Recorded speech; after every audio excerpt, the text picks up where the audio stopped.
Behind the scenes, the Michael movie. Before the world watches Michael, there's a story behind this film that goes far beyond the screen. At the center of it all is Jaafar Jackson. For many, portraying Michael Jackson would be nearly impossible. But for Jaafar, it was something deeper. As the son of Jermaine Jackson, he didn't just study Michael's legacy. He grew up inside it, and still, the role wasn't simply handed to him. When production began, the search went far beyond the family. The filmmakers needed more than resemblance. They needed presence, movement, precision, energy. And when Jaafar stepped forward, something clicked. It wasn't just how he looked. It was how he moved, how he carried the weight of a legend without saying a word. What began as possibility quickly became undeniable. But bringing this story to life hasn't been simple. The film itself faced major production challenges. Originally set for an April 2025 release, Michael was officially pushed multiple times. First to October 2025, and ultimately to April 24, 2026. Behind those delays was what some have described as a nightmare scenario, a long-forgotten clause tied to a 1994 legal settlement. Reportedly prevented the film from depicting or even referencing certain individuals connected to the 1993 allegations. That discovery forced filmmakers to make drastic changes, scrapping major portions of the script. The result? Massive reshoots, reportedly costing around $15 million, and completely overhauling the film's third act. Entire sequences were removed, including scenes depicting investigators at Neverland Ranch, and a moment showing Michael alone, staring into a mirror.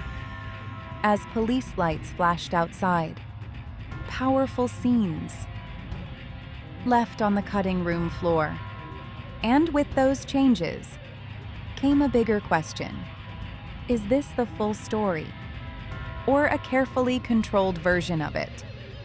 Some critics, and even those close to the family, have raised concerns that removing these elements could turn the film into a more polished, less complex portrayal, a glitzy glorification rather than a complete picture.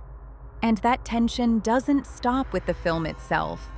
Within the Jackson family, there have long been whispers of division, particularly involving Jermaine Jackson and Janet Jackson.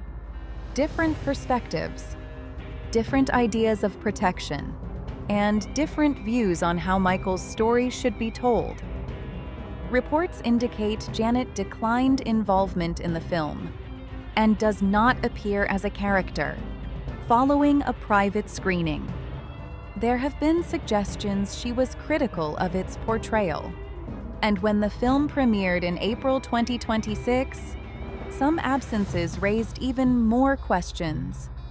Janet Jackson, LaToya Jackson, and Pires Jackson were notably not in attendance, while Prince and Biggie Jackson showed support.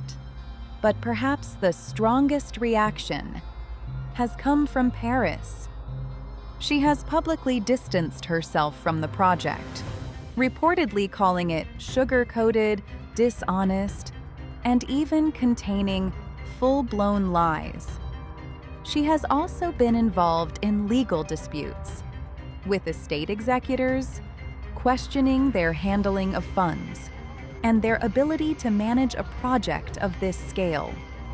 At the same time, Pires has made it clear. Family conflict is real, but often misunderstood, amplified by the spotlight and made worse by being public. And despite past tension, there are signs of something shifting. In October 2025, during Paris Fashion Week, Janet and Pires were seen sharing a moment, a hug at the Tom Ford show. Soon after, Janet posted a photo with her niece, writing, "So good catching up with my beautiful niece."